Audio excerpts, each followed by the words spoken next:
Hi everyone, welcome along to DigiShift number 67, how content design can help you meet sustainability goals. So we're going to be talking today about content design principles that can contribute to sustainability and help you do your part in the fight against climate change. We're really lucky to have the two speakers that we've got today. So first up, we're going to hear from Ray Newman, who's a content design consultant with SPARCK, which is part of the BJSS family.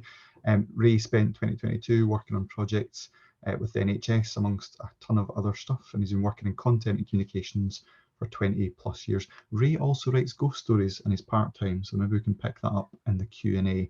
If you're interested in content design nuggets, then go and follow Ray on LinkedIn. There's lots of interesting stuff coming out all the time from him. And then we're followed up by Sarah Clive, who's the content lead at Barnardos Innovation Lab. Sarah is an extremely experienced content designer. She's going to be looking at taking a modular approach to content design to deliver more value with less content, which I'm sure will be music to lots of your ears. So I'm going to hand over to Ray just now, and then we'll hear from Sarah after Ray. Right, hello, bear with me while I do the fiddling around with showing my screen, which I practiced, so it should be very slick. But it won't be, but it should be. Almost there. Oh, no, not that one. There we go. Are you seeing presenter view or are you seeing the slide? We're seeing the slides. Perfect. I did it. Right. So this is really, this conversation for me has come out of a dialogue we've been having in the content practice at SPARCK. There are about 15 of us, and we're all quite focused on sustainability. Is something we're quite passionate about. And a conversation that came up last year really was what can we be doing? What more can we be doing to contribute to sustainability? Is there something, other things content designers can do to make their content more sustainable?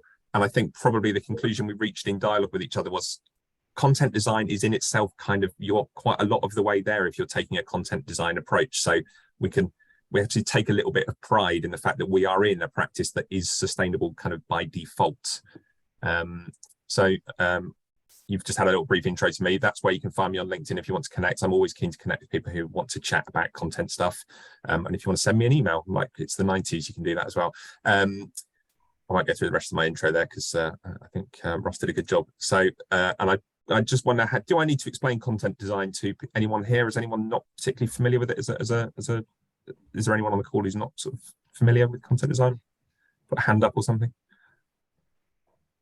I get the impression you've all heard of it and you're all reasonably familiar with it. So I think the reason content design and sustainability go so neatly together, firstly, is because of some characteristics that content design has. So the focus on efficient user journeys. And I think if you think of what goes into creating an efficient user journey, it's that idea of getting people from A to B as quickly as possible, minimizing the amount of time they spend refreshing and reloading pages, going down dead ends, giving up and starting again, coming back later. We actually want people to find the content they need, get to the right place, complete the transaction as quickly and efficiently as possible. So already you're talking about efficiency. Whereas with your marketing hat on, and I've done marketing roles in the past, you might be saying, oh, we need people to dwell on the page. We need them to click through to other places. We need to divert them from this journey into another journey that might be more lucrative for us. So it's kind of the opposite of a content marketing journey is much more about getting people to hang around, load as many pages as possible, watch 12 videos and whatever else. So there's definitely just a difference in the mindset in terms of what we want users to do and how much carbon we want them to burn in the process, essentially. And an example of this I was working on during last year was Find a GP was one of the services I worked on the NHS. And part of the process there was what information can we surface in the search results? That means people might not even need to click through to another page. They might be able to get the key information they need just from the listing. So enter your postcode, hit search. I've got everything I need there. I just needed the phone number. I just needed to know, does it do online registration?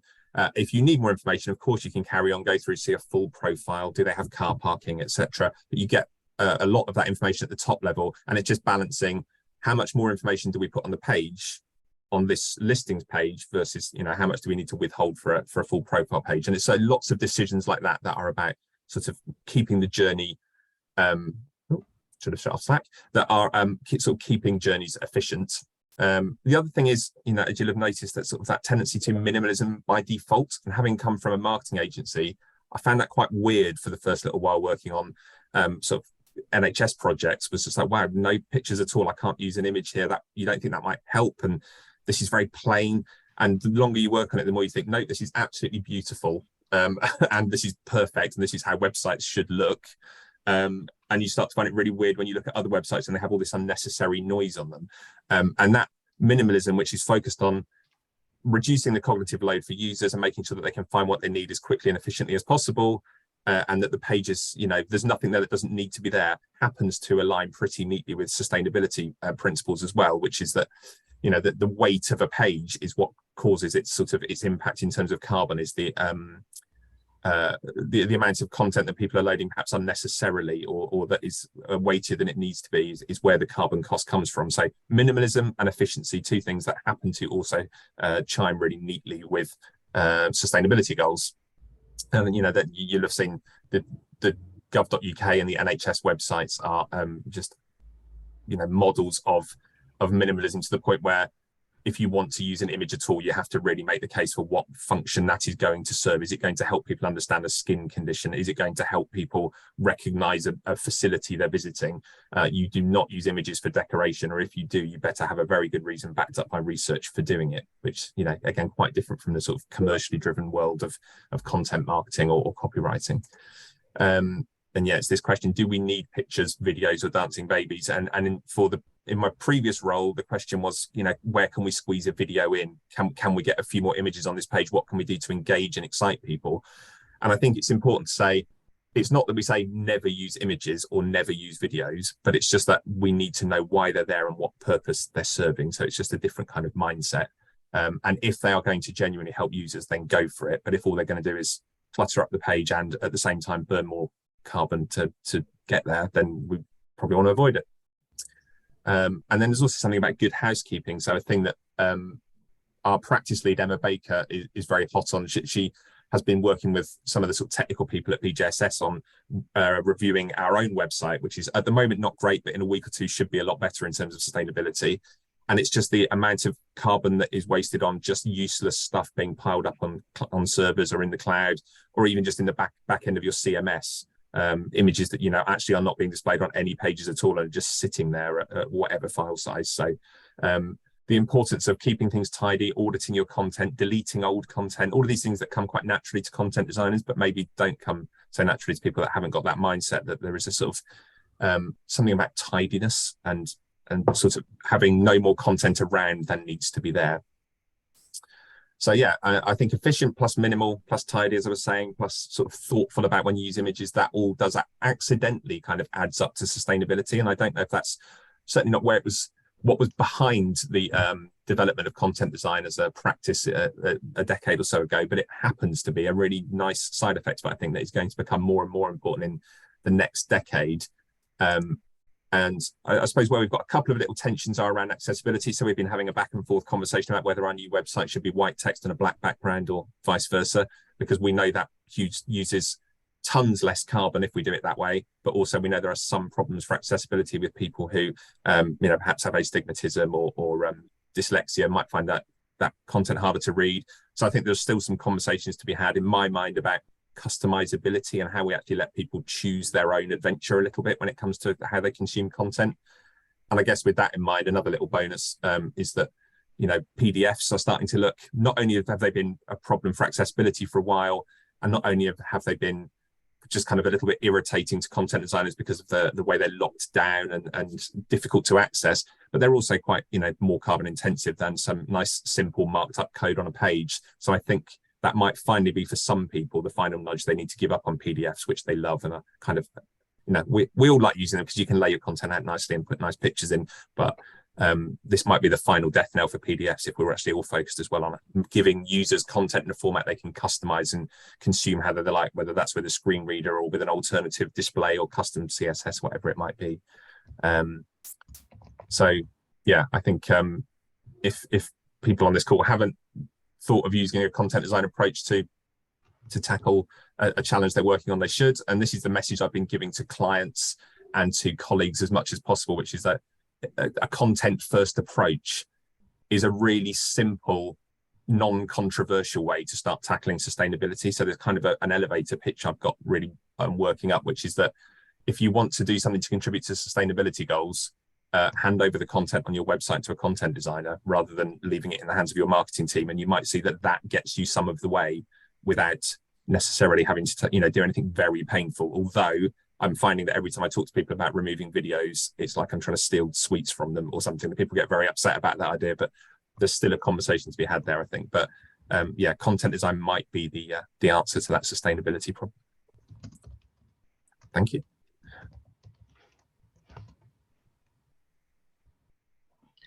Brilliant, thank you, Ray. That was excellent. I am definitely going to be asking some questions about PDFs once once we get a chance for Q&A. Keep the questions coming in the chat box. We'll pick them up at the end.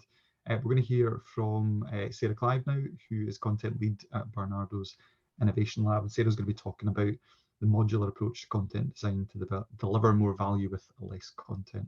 So I'll hand over to you just now, Sarah. Thanks, Ross. I'm going to try and do the share screen thing, but likewise, fingers crossed it's going to go smoothly. Right. That's... Oh, I don't know where that's gone. Let's try that one. Yeah, that's fine. Yes. Okay, brilliant. Fabulous. So I wanted to talk about content design in terms of how we structure it. So all of the kind of rules and principles of content design that Ray's just talked about, I think kind of play into all of this beautifully. But one of the things that, kind of I've noticed over years of working with public services, charities, even small businesses, is that quite often we're all struggling with time and resource. We never have enough of either. Added to which we're kind of living in a world where we're constantly overwhelmed by information. So all of those things that Ray was just talking about in terms of, kind of we deluged with images and videos and dancing babies all over the place, and all of that has a huge impact on our well-being as people, but also on the well-being of the planet, because every piece of content that we create, it all has an impact. It has to use digital resources to be created. It has to be saved somewhere. It has to be stored somewhere. It has different versions of it being stored somewhere. And we quite often talk about content creation and the cloud and digital in the sense that, kind of it doesn't really exist, that it's just kind of this nebulous thing that exists somewhere out there and it doesn't use up massive resources. But the reality of that is actually that it's all stored on massive servers that sit in huge bunkers, and that has a very real tangible cost to the planet. So all of the things that we're thinking about when we do content design is about reducing the amount of data that we need to use to deliver value for our users. So if you think back to, kind of ostensibly the start of the internet, so back to, kind of the late 90s, early 2000s, and think about every message you've ever sent, every email, every social media post, you're running into thousands, if not millions of pieces of data that are all stored somewhere. It kind of blows my mind when I think about 20 years of my own data and then times by, kind of the millions of us that are on the planet who are all doing the same thing. It's quite mind-blowing, really. When you then also start to think about how much we duplicate the information that we talk about, we're not wildly original creatures. We all say very similar things in different ways over and over again. So a huge part of doing content design for me is about not reinventing the wheel and trying to be as efficient as we possibly can in creating that content, but also, kind of creating it in a way that is reusable. So that's kind of what I wanted to talk about with modular content. And when I talk about modular content and we use terms like atomic content design or modular content design, it sounds a bit techy and people don't really understand what it means. So actually just thinking about that, I kind of wanted to break it down. And when we talk about content, I think a lot of our kind of perceptions of that mean a page or an article or something like that. We think about the whole product rather than the bits that make it up. And modular content's just about breaking that down into little pieces that we can then break up and reuse in lots of different places. So instead of thinking about an article as just a page of content, we can think about it as lots of those different interlinking parts. So a title is a separate thing to a subtitle and a summary, and all of those things, when you put them together, make up a whole article. So if you think about an article as an example, where else can we use those little pieces of content in a digital app, for example? Well, in search results, we want to use the title and summary. So we don't want to create that twice. We can create it once and surface it in the search results using that title and summary. And that means, kind of you're reducing the amount of content that you need to create in order to deliver a functional piece of value to the user.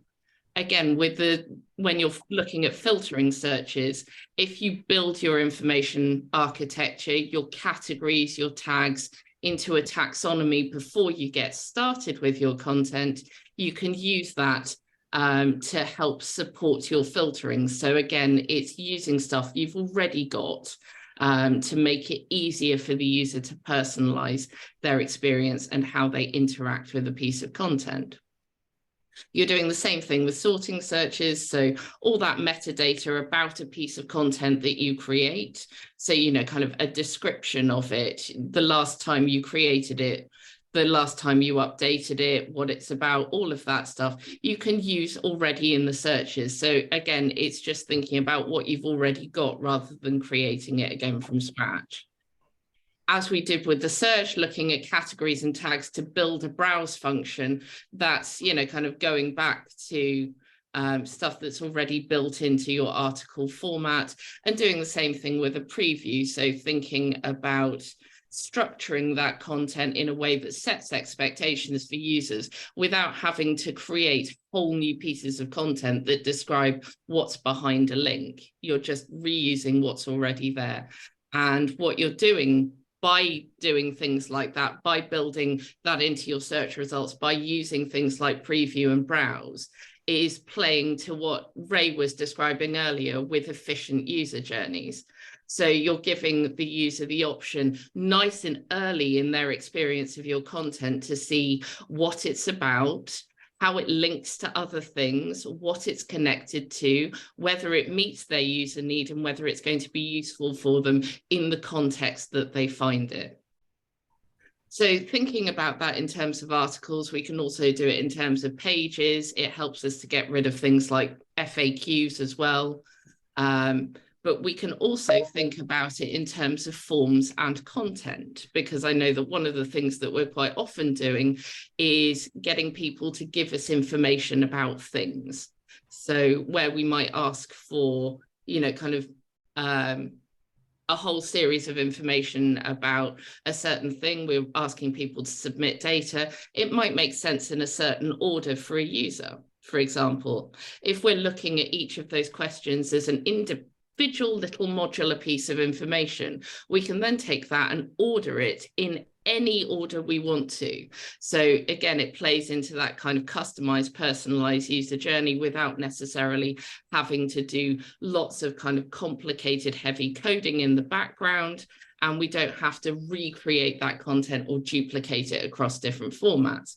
So let's say it makes sense to a user to answer questions in order. So you've got question 1, 2, 3, 4, and 5. To the person who's reviewing that piece of information, that might not make sense as an order at all, and they might want to see it in a totally different order. If you're looking at things in a modular way, you can restructure them to allow that to happen. So it just makes things much more efficient, much more effective for the people who are doing the jobs. which again saves us time, it saves us money, it saves us resource, and it means we don't have to create more content than's necessary to get the job done. So that's really kind of where I wanted to go with modular design. And if you've got any questions, then can't wait to hear from you. Brilliant, thank you, Sarah. There was lots of nodding heads there as you were talking. I think lots of people realising changes they're probably going to make to their website after this call. So that was excellent. That was great. There's a few questions in the chat box. John, any that stand out that you'd like to pick up on? I'm just having a look. So I think they're just both from us. So oh, right, okay, fair enough. but I wanted to pick up with one, maybe with Sarah to start with, because I was thinking about if people are working on content or material, quite often they might feel we want a kind of a new wrapper or a new presentation for this. So how do you get past people's impulses to say we're just sharing it more efficiently without generating lots of extra design and digital estate, if you know what I mean? How do you get people to kind of understand the benefit of just reusing and sharing? I think the first thing comes back to starting with the user needs. So looking at actually what does the user need? What do they want? How does that connect to the business need and what we can do as an organization and how that helps us to achieve our outcomes? And if you can look at the business need and the user need as two sides of the same coin, then what you have is the beginning of an understanding of what the problem is. And once you understand what the problem is, then you can use kind of proper content design principles to help them solve it. So that's where you go into your design thinking and think about actually what's the most efficient and effective way that we can solve this problem with you. So it's moving away for me from this thing of content being a way to prove that we've done the thinking and move much more towards thinking about content as a mechanism for achieving the goals and the outcomes that we want to as an organization. And I think once we can do that, then that showcases content design as actually having value in what we do. And I think it opens up that whole conversation to looking at new ways of doing things. Great, thank you. Ross, should we put you had Anne's got a question. So yeah, let's go Anne's one first. Yeah. That was a good Do you want question. to say a bit about your question, Anne, or should we just pass it on for you? I'm happy. Hi, I'm happy to ask. So yeah, a question for Ray. How do you balance, or I've put manage, the sort of aims and the principles of content design and the aims of content marketing? We obviously have content designers at our organization. We also have a marketing team. And ultimately, really, I suppose they're trying to achieve the same thing. You know, we want more users, we want, you know, the best user experience, but sometimes we're coming at it from different angles. And I suppose I'm cheekily looking for tips on how to manage those conversations. Yeah, that's interesting. I posted something on LinkedIn a few weeks ago because we've been talking about CX writing as like a third strand. And so behind the scenes, I do all the content marketing for SPARCK. So I still get to do that stuff. And then I'm doing content design in the day job, and they are quite sort of different, as in the user definitely comes first in content design. And that's not necessarily the case in content marketing. Like your business aims tend to come first. And but CX writing, I'm beginning to form a view that that's a little bit about getting the customer engaged and excited about your products and services by, I think I phrased it as showing them a good time. So if you help them get information that is genuinely useful to them, helps them complete a task or learn something that is useful to them, they will feel warmer towards your organization and more likely to remember you when they're looking for those products or services. Or just generally feel that they've had they'll feel those warm emotions towards you as they're engaging with you. So I think it's partly about a concept of content marketing, which isn't just the head of marketing wants to do X, so we just say yes, boss, and do it. That you say, and how will that help the people we want to be our customers? So it's a similar conversation to how will that help our users. I think it's just trying to go back to those kind of conversations. And I have in the past with marketing clients had these quite challenging discussions about, you know, we're very keen on horse racing, so we want a page on the website about the horse we sponsor, and we say, okay, but none of your clients are interested in that, so what purpose is that serving? Whereas we do know that there are 3,000 searches a month for something that actually is a product or a service you sell in the area you sell it. So why don't we do that instead? And that will serve your business aims more. But it's like putting things back to data. So user research, obviously, if you've got it, but even just like, I think SEO is a more useful tool for content designers than maybe some people realize, because we think of it as being about tricking people into visiting web pages they don't want to visit, which is what it used to be. But it's also like getting a direct line into the language users are using to find things. So I think that sometimes as well, like appealing to that, to say, this is what users want and what they're searching for and the language they're using. How do we meet them with our content marketing so that we're giving them something they actually find useful? Does that help? Does that make any sense? That is really helpful. Thank you. I like that way of framing it. Thanks. I don't know if you've got anything to add on that, Sarah. It'd be interesting to hear your point of view. Yeah, actually, the bit about using the language that your users are also using, I think, is a huge part of content design.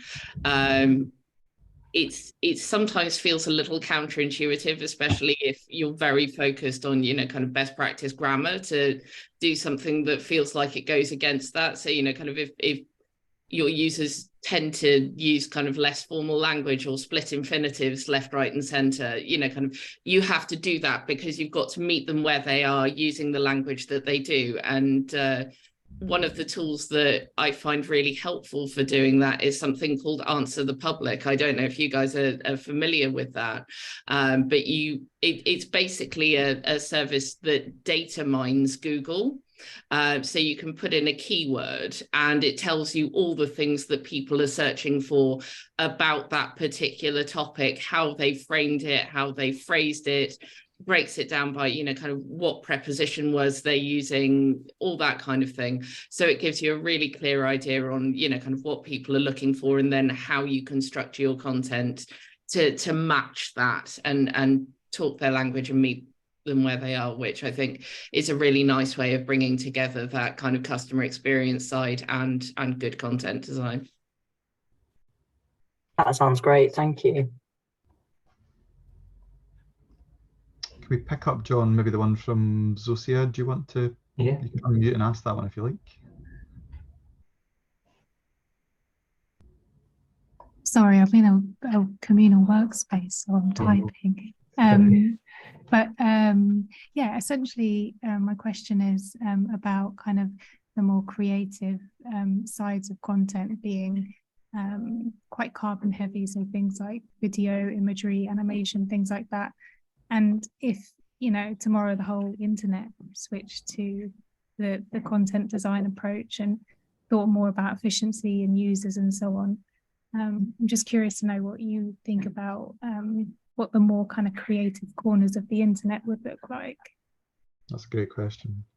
Yeah, that's really interesting. And I've sometimes had conversations with people on social media where I'm sort of talking about content design and they are more in a creative copywriting headspace, and it almost feels like the conversation is, why do you want to kill poetry, Ray? Why do you hate art so much? And I think it is an interesting tension, I think. And in my own creative writing, I found I did a few projects where the design and layout was a really important part of the creation. And then when I came to create an ebook to go on the Kindle store, I had to kind of let that go and just say, okay, what does this look like as a text-only version?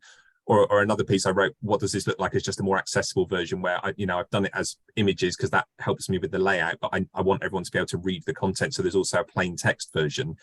And there's a little bit of like letting go of that slightly and saying, okay, this won't be the same experience for everyone, but it's still a good and an interesting experience. And it just makes you think slightly differently. So yeah, I think I'd be sad if we lost all visual imagery and as you say, the sort of, the marriage of music and color and all of those kind of things from the internet. But there are probably more bits of it that could be text only without actually losing their meaning. Like we've got quite into using images for decoration, or because the theme we're using on our website has a bit that says big image here. So we go, okay, pick a big image, but actually with our website redesign, one of the things we found was that there was a bit of resistance to removing imagery from blog posts. We had a big illustration on every blog post. We took it away, showed it to people, and they said, "Huh, I'm concentrating on the words more. I'm able to digest the words more." So I think it's, yeah, I'm not saying at the moment that I think that would be a great outcome if we got rid of all of the video and imagery and animation, but I think there are probably more places where we could question its use than we are doing at the moment. Thank you. Thanks, man. Super. Go on, you go, John. You go first. I'm just imagining like Instagram with loads of blank spaces in it or something. Could be pretty cool. Not so much around, but yeah.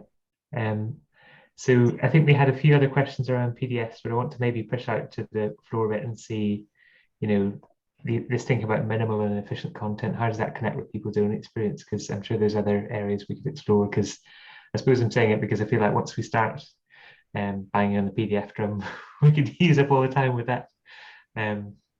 Maybe throwing a quick current question on PDFs to our speakers.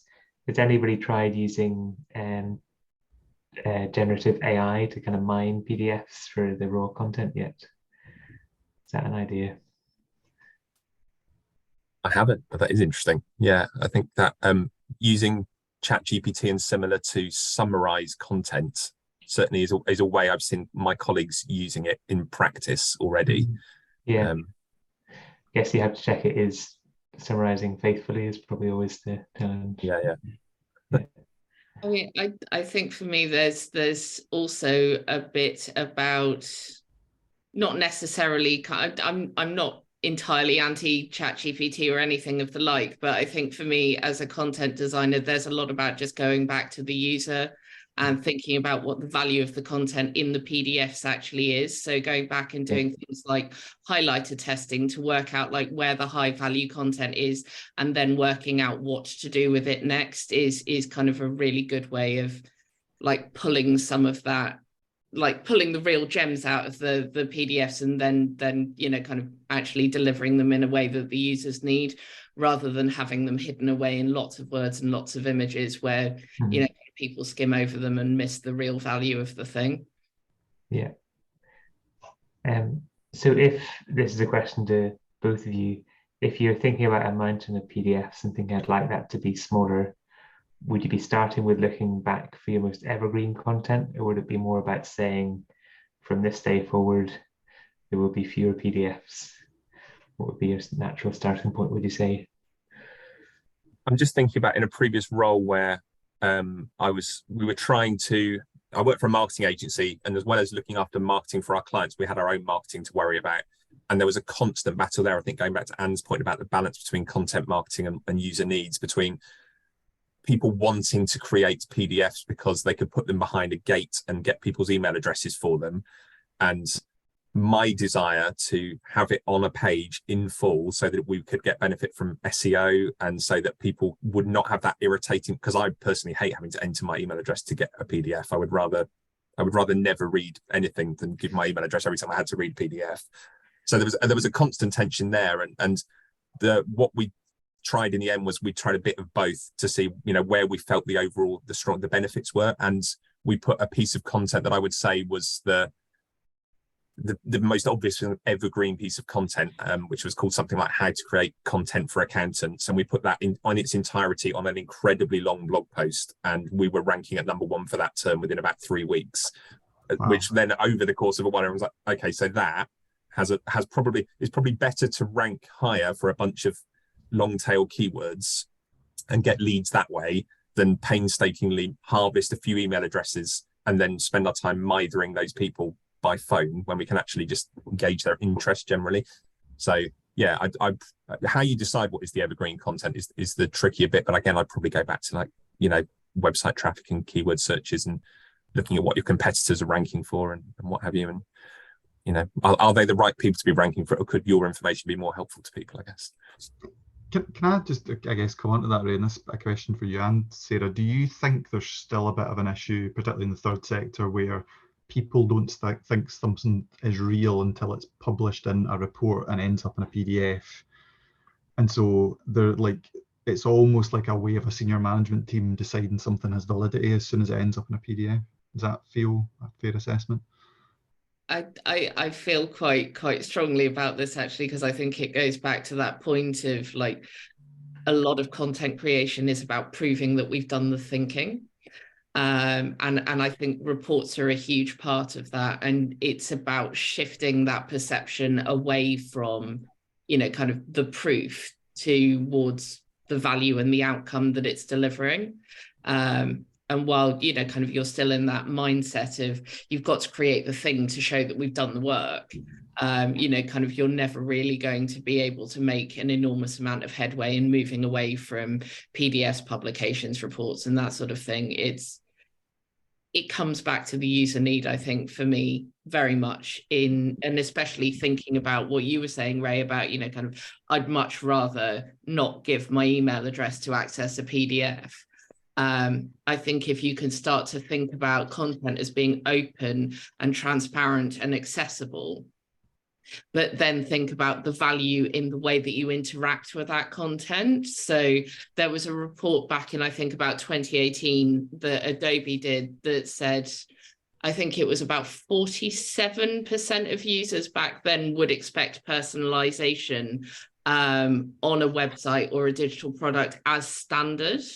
That post-pandemic has to be significantly higher now.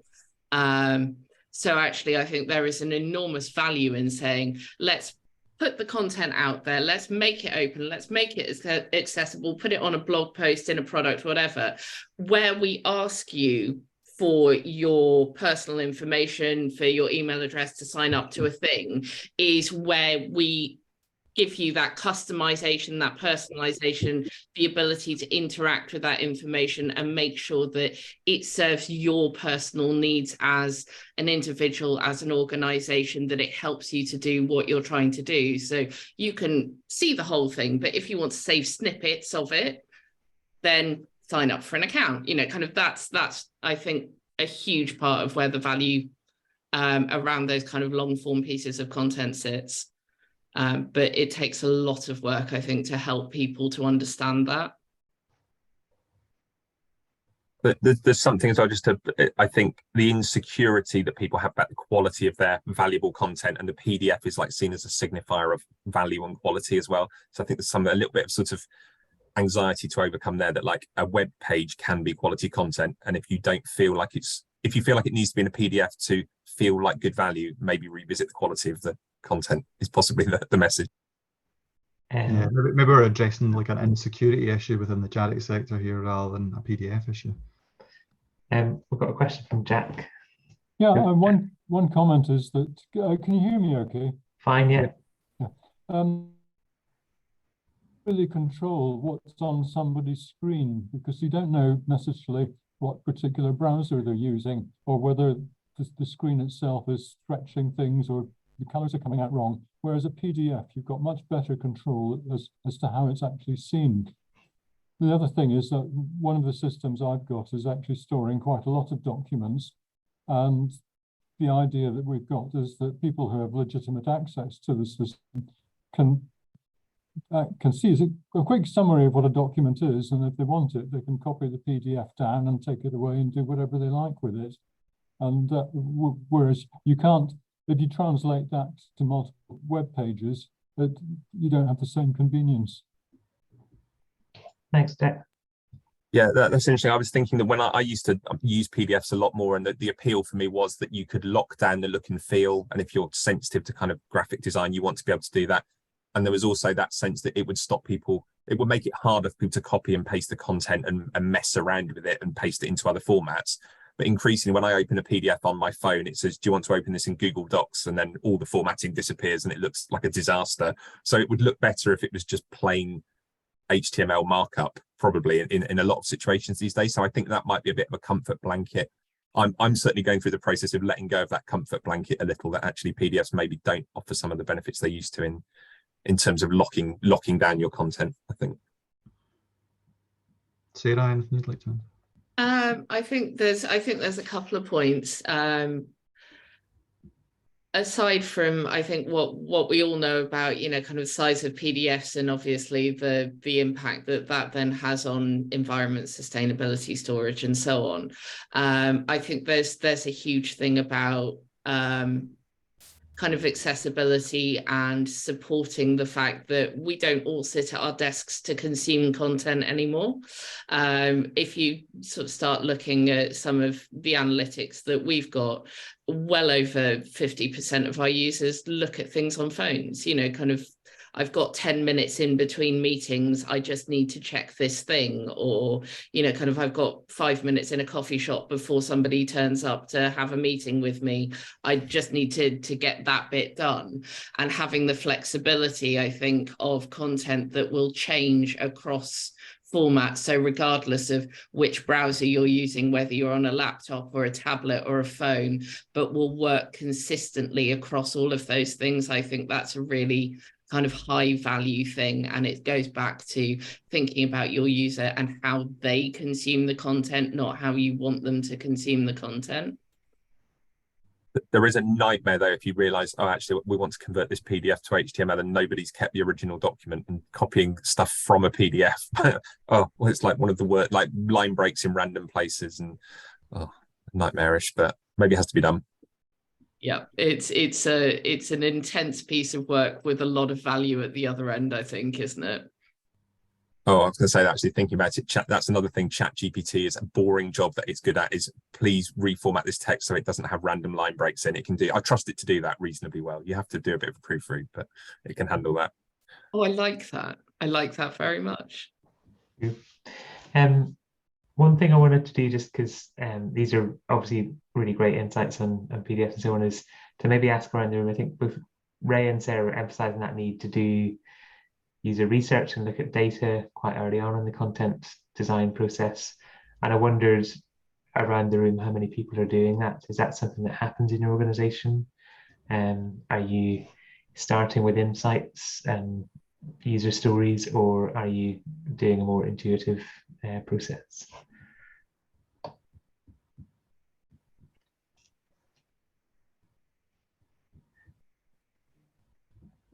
There must be somebody.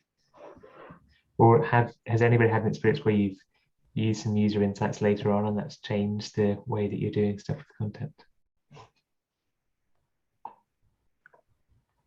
It's one of my favorite questions to ask people in job interviews, John, that one. Oh, really? Yeah. Yeah.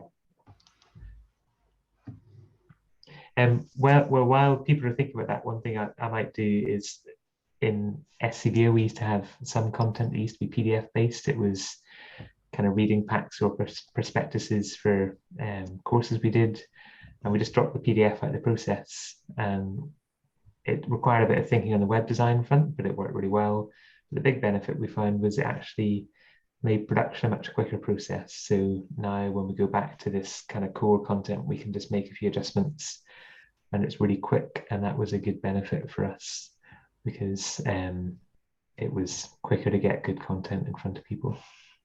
So that ties into what Sarah was saying, I think, which is that if you can get people past that point of feeling like they need to create something new and unique every time, and just say, do we have something on the shelf that could already do this job? Is there a format that could already work? So whether it's page types or components, yeah, it's again a bit of a shift in mindset, but you actually find the benefit is you can produce a page much more quickly. And the NHS is very strict on page types, and if you want to create a new page type, you're entering into a whole very complicated process.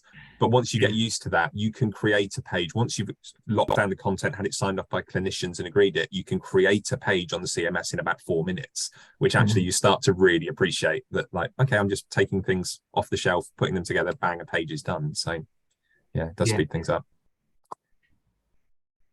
Yeah, I guess if you wanted to use another culinary metaphor, it's like working with leftovers or stuff you've already cooked a bit. I think there's a really nice thing about that as well. So some of my previous experiences has been in kind of working with government across DFE and other departments. And one of the really nice things is the fact that kind of working with those different patterns and those components and those structures, which are really familiar to people, means it opens up content design as a discipline that doesn't require a huge kind of amount of effort to get into at an entry level. So we used to kind of refer to it a bit as digital fuzzy felt. So, you know, kind of, okay, so if you've got an accordion here, you can only put the content in there as a title, or there as a summary, or there as a section. So it kind of limits what you can do in each place. So you know, kind of it makes the whole creation process so much easier, you know, kind of using those sort of templated structures with all the guidance and everything. You know, it really opens it up to lots of different people to work with. Yeah, instead of that kind of old view that perhaps you needed to be kind of a creative genius who would, you know, come in and use your inspiration to work out how it ought to be done. It's like, well, no, we look at user research data, we use patterns we've already tested, and then if we really think we need to deviate from that, then we can have a conversation. But it's yeah, sort of, you might almost call them creative limitations as well. They can inspire some quite interesting thinking when you're not overwhelmed with choice.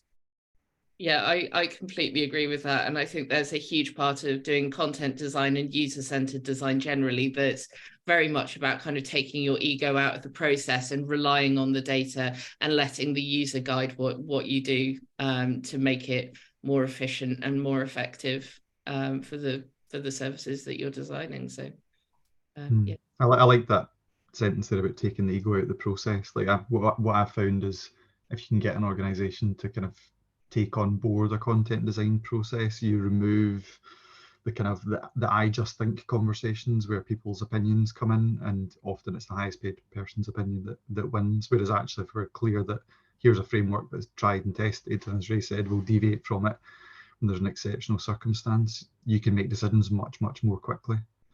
I mean, within that, I've got I guess a question where, how have you got any advice for people in the room, particularly the charities in the room working with subject matter experts whose expertise is not content design, but we need to get that expertise into shape on a website, not in a PDF? And have you got any advice for working with subject matter experts? I'm just going to say I love subject matter experts.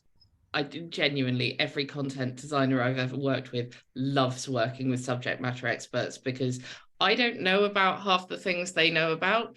They don't know how to communicate the way that I do.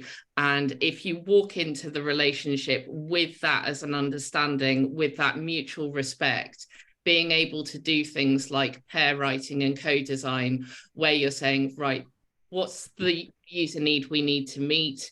What are the things that we need to tell the user in order to meet that user need? You tell me, you know, kind of all the background to that. What's the legal position on it? Give me the data and so on. I will then convert that into something that's easy to consume. And then we can, you know, kind of work together to make sure that it does the thing it's supposed to do. It quite often gives the subject matter expert a voice where they might not have had one before. And it enables both of you to work together to deliver value. So yeah, grab hold of them with both hands wherever you have the opportunity, and kind of really pull them in. And I think it goes back to that thing again about kind of taking the ego out of what you do as a content designer. So you're standing back and you're not going, I'm the expert in the room who knows all about the content. You're taking a proper step back and saying, you're the expert in the subject matter. All I'm doing is helping to make it shine.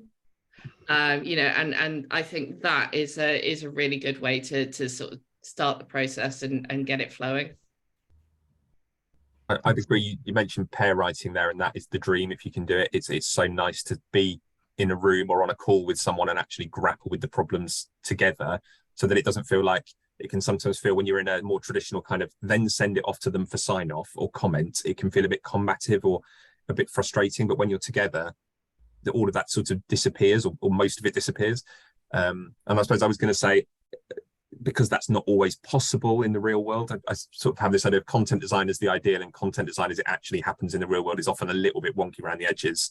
The best thing you can do is just be totally transparent about your working. So I've got into the habit of pasting every iteration of something I'm working on into a big, in the case of the NHS mural boards, covering it in post-it notes. I did this because of this. I did this because of this bit of user research. It's almost preempting that I didn't do this at random or on a whim. I did it because I think it answers a user need. So just being totally transparent, and that's also an opportunity to go, and I don't know how to express this. Can you help me? So you can do quite a lot of that pair writing by correspondence, as long as you break free of the traditional thing of just sending emails back and forth or Slack messages. If you do something like, right, we're working together on this board, we might not be in the same room together, but this is like a shared space for us to solve some of these problems. Yeah, I totally agree with that. And just breaking free of the comment hell thread situation, you know, someone leaves a comment, somebody else replies, and then it just spirals into 68 comments and you haven't actually fixed the issue. Yeah. That's a really good point, and I think was connected to a question I was wondering about, which was, do you advocate that pair writing is synchronous rather than async then? Because it sounds like commenting tools tend to kind of push you down that route of replying to or scratching your head and wondering what the context is. Would you advocate doing it in person? Or sorry, at the same time, I guess. I mean, it's worked best when I've done it on a call. We've like blocked out an hour, we've sat together and tackled, and even if I come away with a to-do list where we haven't been able to solve something, and they've said, can you go away and come up with a few options, and at least it gives me a to-do list, and that's it feels so much more efficient. Like in an hour, you get something done in an hour that if you were doing it by correspondence would take a week, I think, quite often. Yeah. You just sort of shortcut straight to the good stuff, I think. And that, I think, also ties back to what we're talking about in terms of sustainability and environment as well. Like, if something is going to take you a week of like building up a whole thing and then doing another variation and another variation and all the rest of it, that's a lot of time. It's a lot of kind of documentation. It's lots of kind of energy in terms of like running things like Teams, whereas if you can just do it in 1 hour, condense the process, make it more efficient, make it more streamlined, you know, you're using up a lot fewer resources to achieve the same outcome. In actual fact, arguably a lot of the time a better outcome. So bringing it back to that, I think there's a lot of value from that side too. Great, thank you. Ross is popping a few more upcoming things in the chat, a few dates coming up of future things. I just want to check, if he's a bit like Ross and I've asked a lot of questions this time, which is fine because we've got loads of questions, but I wanted to make sure that nobody was sitting there with another brilliant question, because we're going to need to wrap up in a few minutes. So this is your chance. If you've got a content conundrum, go for it. Looking around and seeing, okay, so right, so thank you for Naomi for joining us. Glad to have you with us.